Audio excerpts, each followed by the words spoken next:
नमस्कार दोस्तों, welcome to our channel India IQ। आज हम डिस्कस करने वाले हैं एक बहुत ही बड़े इंटरनेशनल इंसिडेंट के बारे में जो 3 जनवरी 2026 को हुआ है। यूएस ने वेनेजुएला पर मिलिट्री स्ट्राइक लॉन्च कर दिया और प्रेसिडेंट निकोलस मदुरो को कैप्चर कर लिया। यह अमेरिका का लैटिन अमेरिका में सबसे बड़ा मिलिट्री इंटरवेंशन है 1989 के बाद। चलिए डिटेल में समझते हैं दोस्तों पूरी कहानी। तो शनिवार की सुबह अराउंड 2 बजे के आसपास वेनेजुएला टाइम पर यूएस आर्म्ड फोर्सेस ने वेनेजुएला की कैपिटल कैराकस और सराउंडिंग एरियाज पर मैसिव एयर स्ट्राइक्स किए। ऑपरेशन का नाम था ऑपरेशन एब्सोल्यूट रिजॉल्व। इस ऑपरेशन में 150 से ज्यादा एयरक्राफ्ट यूज किए गए। यूएस के डेल्टा फोर्स कमांडोज ने प्रेसिडेंट मदुरो और उनकी वाइफ सिलिया फ्लोरेस को कैप्चर करके न्यूयॉर्क ले गए। ट्रंप ने क्लेम किया कि मदुरो नार्को टेररिज्म के चार्जेस में वांटेड थे। वेनेजुएला के डिफेंस मिनिस्टर ने बताया कि अटैक्स में सिविलियंस भी मारे गए। एक अपार्टमेंट कॉम्प्लेक्स हिट हुआ जहां लोग थे। रिपोर्ट्स के अकॉर्डिंग 40 से ज्यादा लोग इंक्लूडिंग सिविलियंस और मिलिट्री पर्सनल मारे गए हैं।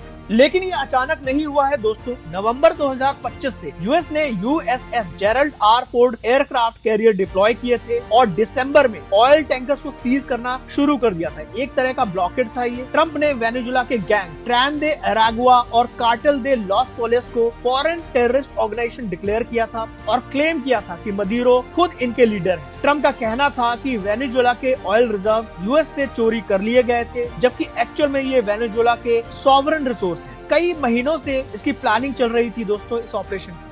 अब बात करते हैं दोस्तों इंडिया के पोजीशन की। इंडिया ने ऑफिशियली कोई स्ट्रॉन्ग कंडेमनेशन नहीं किया है, लेकिन इंडियन एक्सटर्नल अफेयर्स मिनिस्ट्री ने अपने सिटीजन्स को ट्रैवल एडवाइजरी जारी की है। उन्होंने कहा कि वेनेजुएलन्स को नॉन एसेंशियल ट्रैवल अवॉइड करनी चाहिए और वहां रहने वाले इंडियंस को एक्सट्रीम कॉशन रखनी चाहिए। वेनेजुएला में अराउंड 50 NRIs हैं, नॉन रेजिडेंट इंडियंस, और 30 PIO हैं, यानी कि person of Indian origin. Embassy ने इमरजेंसी कॉन्टेक्ट नंबर्स प्रोवाइड किए हैं। इंडियन स्ट्रेटेजिक एक्सपर्ट्स ने इस एक्शन को अनप्रेसिडेंटेड और बैड प्रेसिडेंट बताया है। फॉर्मर डिप्लोमेट राजीव डोगरा ने कहा कि ये रीसेंट टाइम्स में अनबिलीवेबल है, किसी कंट्री ने ऐसे ओपनली इंटरनेशनल लॉ को इग्नोर नहीं किया था। दुनिया भर से स्ट्रॉन्ग कंडेमनेशन आ रही है। ब्राजील, मैक्सिको, चिले, कोलंबिया, सभी लैटिन अमेरिकन कंट्रीज ने इसे इंटरनेशनल लॉ का वायलेशन बताया। ब्राजीलियन प्रेसिडेंट लूला ने कहा है कि ये अनएक्सेप्टेबल लाइन है जो कि क्रॉस कर दी गई है। रशिया और चाइना ने भी इसको स्ट्रांगली कंडेम किया। UN secretary general Antonio Guterres ने कहा कि ये